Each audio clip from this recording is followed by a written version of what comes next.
Local news about local people. This is Newslink, Indiana.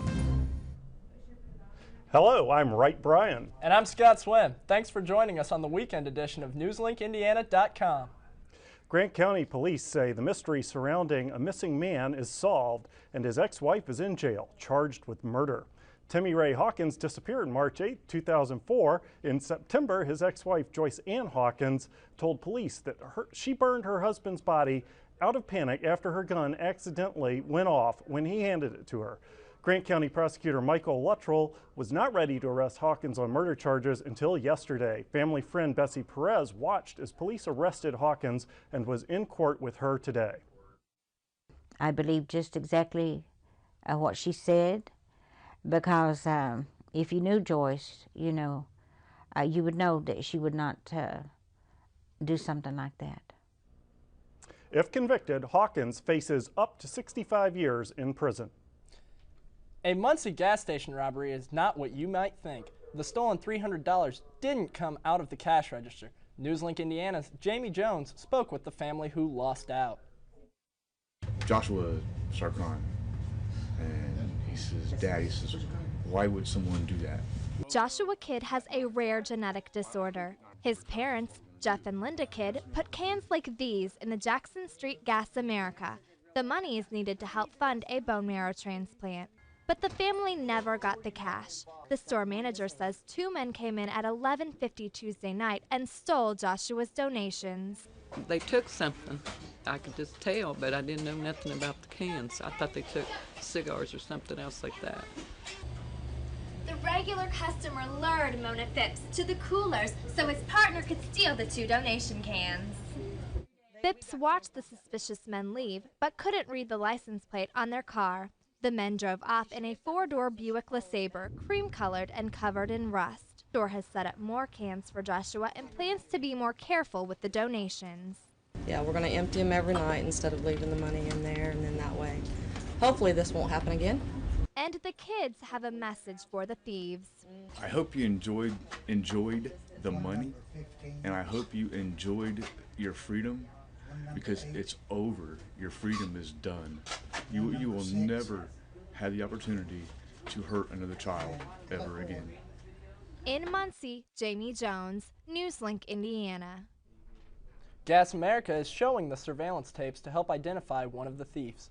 Call Muncie Police investigators at 747-4867 if you have any information about the crime.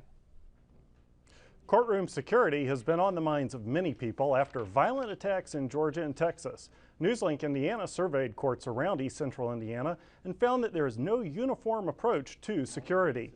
Some counties, including Henry, Madison, and Delaware, require all bags to be searched, put people through metal detectors, and have security in each courtroom during hearings.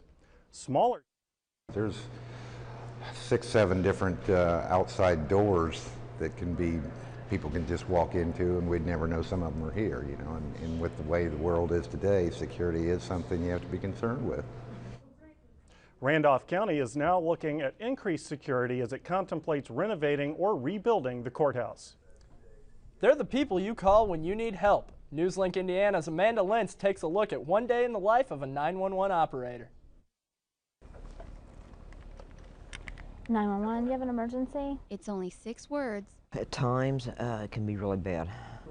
You try and let the good memories outweigh the bad, and just keep in mind that it's part of the job that you have to move on. Each call could be a chance to save a life. Contrary to popular belief, they're not just a bunch of secretaries that answer the phone and push some buttons. Emergency Management Director Bill Gosnell knows the importance of staying focused. 911 dispatchers, they are the true first responder. I mean, it all starts here. Gosnell says dispatchers need to be multifunctional and have a city map in their head and ready for anything. You never know what you're getting into. I guess that's what makes it enjoyable. A 10-year veteran, Joella Francis, says the job has its ups and downs. I've enjoyed it, but I can't say I've loved every minute of it, no. It's had some good points, a lot of bad points. Because you never know when you pick up the phone, who's going to be there. Not all calls have a happy ending. Those are usually the bad ones that you really don't want to remember, but you do. And they usually involve small kids. The worst part is when you lose. In Muncie, Amanda Lentz, Newslink, Indiana. Delaware County requires dispatchers to go through 6 months of training and several rides along with emergency workers to experience firsthand what happens while they're on the phone. Governor Daniels says nearly 33,000 low-income Hoosiers have qualified for free or discounted drugs using a new state-sponsored program run by pharmaceutical companies. Since the RX for Indiana program was launched last week, more than 50,000 people have signed up. Daniels says about 63% have qualified. Patients and doctors can fill out enrollment forms online and send them electronically to the program. Hi, Ina, here to do weather today. Today's weather was great. It was very spring-like. With the first day of spring coming up, will it stay like this weekend? We could see a change in our weather pattern, but I'll get back to that very soon.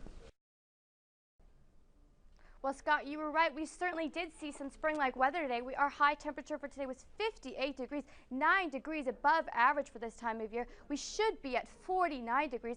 Our low temperature for today was 37, and we should be at 30. Sunrise at 6:48 and sunset at 6:52. Our days are getting longer as we head into our spring months. We are going to be seeing a change in our weather pattern heading into tonight, into tomorrow, because we're seeing some clouds and some rain move into our area, moving in from the west of us. Let's time this out for you with precision cast.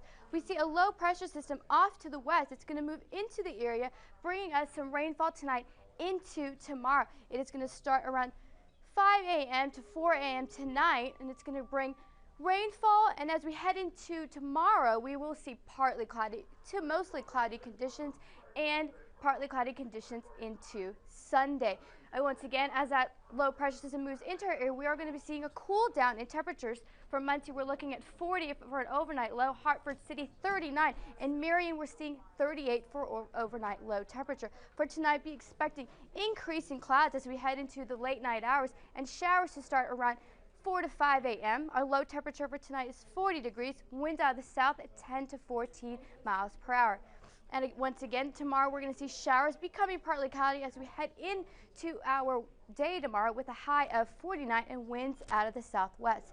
Our 5-day forecast shapes up like this. We're going to see rainfall tomorrow. Sunday, we're looking at a high of 44 degrees, a low of 29. And as we head into our work week, we're going to see a rebound in temperatures. Our high temperature on Monday is 48 degrees, and Tuesday and Wednesday, we're looking at those 50s again. How about that? So, well, then spring is here for good. Give or take a couple weeks. All right, Ina, thanks for the forecast. We're in the middle of high school basketball playoffs with Muncie Central, LaPel, and Knightstown still in the running for a state title. But the Indiana Basketball Hall of Fame is Newcastle is paying respects to one high school team that did more than just win the state title. The team was the beginning of a dynasty in Indiana high school basketball. Next Wednesday, that team will be inducted into the Indiana Basketball Hall of Fame. Because it's the right thing to do, the timing is right to recognize that team, and they made a social impact not only in the state of Indiana, but nationwide. The team made history when it was the first all-black school in the nation to win an open state tournament. The 1955 Crispus Attucks scored a championship game record 97 points against Gary Roosevelt, led by 30 from Hall of Famer Oscar Robertson. Hey, look at there! I think the Hall of Fame stands for something different. It stands for an elite group of people that's done something out of the ordinary, and they're rewarded accordingly. But the team wasn't originally going to be inducted. Just Wednesday, the Hall of Fame board voted to induct the team, instead of just recognizing it like it does for every other 50-year anniversary championship team. I think it wasn't an intentional decision not to induct the team. I think it was more of the fact that we as a board, basically it was an oversight, and that conversation never came up.